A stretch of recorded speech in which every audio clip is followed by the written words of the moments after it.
Welcome to my channel. So మనం ఇప్పటిదాకా CSV text files, XL ఫైల్స్లో అలానే జేసన్ ఫైల్స్లో ఉన్న డేటాని ప్రాసెస్ చేసినాం కదా. సో ఇప్పుడు ఏంటంటే ఎక్స్ఎంఎల్ ఫైల్లో ఉన్న డేటాని ఎలా ప్రాసెస్ చేయాలి ఏంటనేది కూడా try to understand. Okay, so for example మనకి ఇక్కడ ఎక్స్ఎంఎల్ ఫైల్స్ ఉన్నాయి. సో ఇక్కడ ఎక్స్ఎంఎల్ ఫైల్ ఉంది కదా, కావాలనుకుంటే దీన్ని ఎడిట్ చేద్దాం. చూడండి, సో ఇక్కడ ఆబ్జెక్ట్, ఇక్కడ మల్టిపుల్ ఏరియాస్ ఉన్నాయి కదా. సో ఇది ఒక రికార్డు, ఇది ఒక రికార్డు, ఇది ఒక రికార్డు. ఇలా మనకి ఏంటంటే ఈ ఎక్స్ఎంఎల్ ఫైల్లో 3 రికార్డ్స్ ఉన్నాయి. ఈ 3 రికార్డ్స్ని మనం ప్రాసెస్ చేద్దాం. Okay, so click on close. So first మనం అప్లోడ్ చేద్దాం అజూర్ బ్లాబ్ స్టోరేజ్లోకి. Upload, browse for files, so XML EMP. So మనం నేమ్ కూడా ఇద్దాం ఫోల్డర్కి, XML.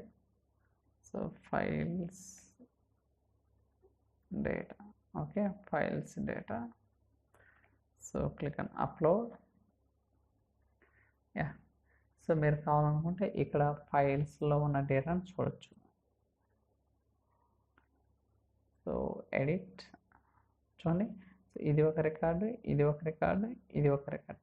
మనకేంటంటే ఒక 3 రికార్డ్స్ ఉన్నాయి అనమాట. మీరు కావాలనుకుంటే టేబుల్ కూడా క్రియేట్ చేసుకోవచ్చు, జస్ట్ కాపీ చేసేసి. So create table. So XML data. ఇక్కడ ఎన్ని కాలమ్స్ ఉన్నాయి? 4 columns. ID, name, location, gender. ID int name varchar. So varchar అలానే so location varchar. Okay, and gender varchar. ఇలా మనం ఏంటంటే ఒక 4 కాలమ్స్ అనేది క్రియేట్ చేస్తాం. ID, name, location, gender. Okay, so first execute చేద్దాం. ఓకే, సో ఇప్పుడు మనం డేటా సెట్స్ అనేది క్రియేట్ చేద్దాం, సోర్స్కి, డెస్టినేషన్కి. సో డేటా సెట్ అనేది దీని మీద క్లిక్ చేస్తే new data set. So Azure blob storage. File format ఏంటి? XML. ఓకే, సో పేరు మార్చుదాం, source data set. Linked service ఏదైనా ఇవ్వండి. సో ఫైల్ ఎక్కడుందో పాయింట్ అవుట్ చేయాలా. Source data files, XML files data. Okay, so click on okay, that's it. Okay, so మీరు కావాలనుకుంటే డేటాని ప్రివ్యూ కూడా చేసుకోవచ్చు అనమాట. చూడండి, సో ప్రివ్యూ అవుతుంది కదా, అలానే పారామీటర్స్ అనమాట. ఓకే, ఇలా మనం ఏంటంటే డేటా సెట్ అనేది క్రియేట్ చేసుకోవచ్చు. దాని తర్వాత మనం ఏంటి, ఇంకో డేటా సెట్, ఎందుకంటే ఇది డేటాబేస్కి Azure SQL database. So destination DB linked service. So table name ఇందాక చెప్పే కదా, ఆల్రెడీ మనం టేబుల్ క్రియేట్ చేసుకున్నాం అన్నది, అది పాస్ చేద్దాం. XML data. So connection. Okay, so ఇలా మనం ఏంటంటే డేటా సెట్ అనేది క్రియేట్ చేయడం జరిగింది అనమాట. సో XML డేటా సెట్ అలానే డేటాబేస్ డేటా సెట్. ఇప్పుడు పైప్ లైన్ క్రియేట్ చేద్దాం. Create new pipe line. So ఇప్పుడు కాపీ యాక్టివిటీ.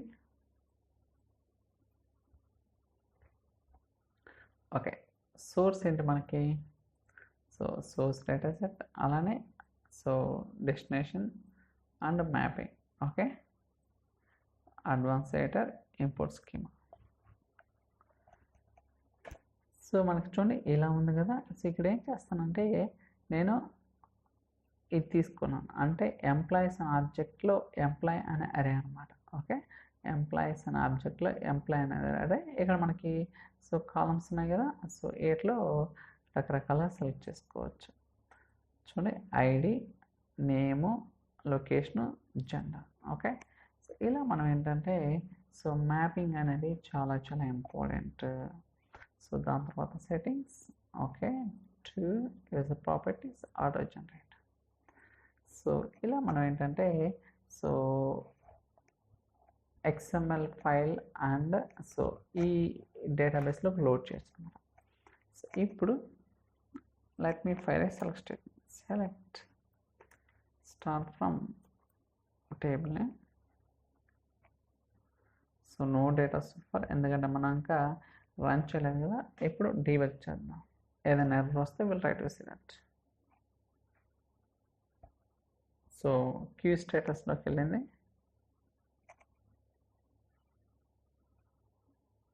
సో మీరు కావాలనుకుంటే ఇక్కడ నుంచి వెరిఫై చేసుకోవచ్చు.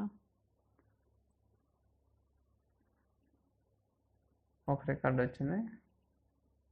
కాలమ్స్ ఐడి, సో నేము, లొకేషను, జెండర్, ఇలా మనకేంటంటే సో 4 కాలమ్స్ అనేది మ్యాప్ చేసినామన్నమాట. ఈవెన్ మీరు డేటా టైప్స్ కూడా చెక్ చేసుకోవచ్చు. సో ఇంటీజర్, varchar, స్ట్రింగ్, అలానే స్ట్రింగ్ అన్నమాట. ఓకే, ఇలా మనకేంటంటే డేటా టైప్స్ అనేది ఉన్నాయన్నమాట. So even settings, user properties, so అంతా కూడా కాన్ఫిగర్ చేసాం కదా. ఇప్పుడు వ్యాలిడేట్ చేద్దాం. ఓకే, సో వ్యాలిడేట్, దాని తర్వాత డీబగ్. సో ఇప్పుడు రన్ చేద్దాం. Let's wait for some time.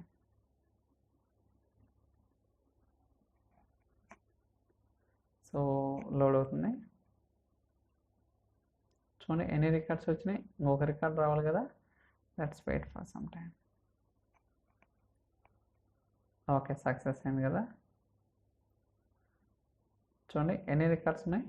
So 3 records అనమాట. Okay, I think 3 records or 4 records verify చేద్దాం. సో ఎందుకంటే నాకైతే I don't remember. So 1 2 3 records. Okay, మీరు కావాలనుకుంటే ఇంకోసారి కూడా రన్ చేద్దాం. So try to debug one more time.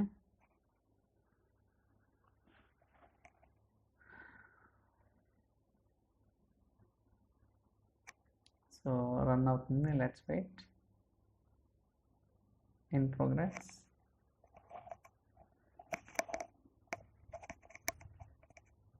Refresh it. So మీరు ప్రతిసారి రిఫ్రెష్ చేయాల్సిన అవసరం లేదు. ఆటోమేటిక్గా ప్రతి 5 సెకండ్స్కి సిస్టమ్ అనేది ఆటోమేటిక్గా రిఫ్రెష్ అవుతుంటుంది. చూడండి 6 రికార్డ్స్ ఉన్నాయి. ఇలా మనం ఏంటంటే సో ఎక్సెల్ ఫైల్లో ఉన్న డేటాని సో XML ఫైల్లో ఉన్న డేటాని ప్రాసెస్ చేయొచ్చు అనమాట డీబీ. కాకపోతే ఇక్కడ కొంచెం మ్యాపింగ్ దగ్గర మనం సో ప్రాపర్గా వీ నీడ్ టు ఫోకస్ అన్నట్టు. బికాజ్ ఇదేంటంటే so CSV, excel, text files అనేది డిఫరెంట్, అలానే JSON, XML ఈ ఫైల్స్ అనేది డిఫరెంట్ అనమాట. ఓకే, ఇక్కడ ఆబ్జెక్టు, అరేస్ ఇలా ఈ కాన్సెప్ట్ ఉంటుంది. ఓకే, సో ఇలా మనం ఏంటంటే రకరకాలుగా కూడా ఫైల్స్ అనేది ఉంటుంది అనమాట. సో దాని తర్వాత మనకి పార్కెట్ ఫైల్ ఒకటి ఉంది, అలానే DB టు DB ఉంది, అలానే ADL Azure blob storage to ADLS Gen 2 అనేది ఎలా ప్రాసెస్ చేయాలి ఏంటనేది కూడా సో ఫర్దర్గా నెక్స్ట్ వీడియోస్లో అయితే will try to understand. So I think ఈ వీడియో మీకు నచ్చిందని అనుకుంటున్నాను. ఇన్ కేస్ ఈ వీడియో కనుక మీకు నచ్చినట్టయితే లైక్ చేయండి, షేర్ చేయండి, సబ్స్క్రైబ్ చేయండి. So thank you so much for watching. Will catch in the next video. చలో బాయ్.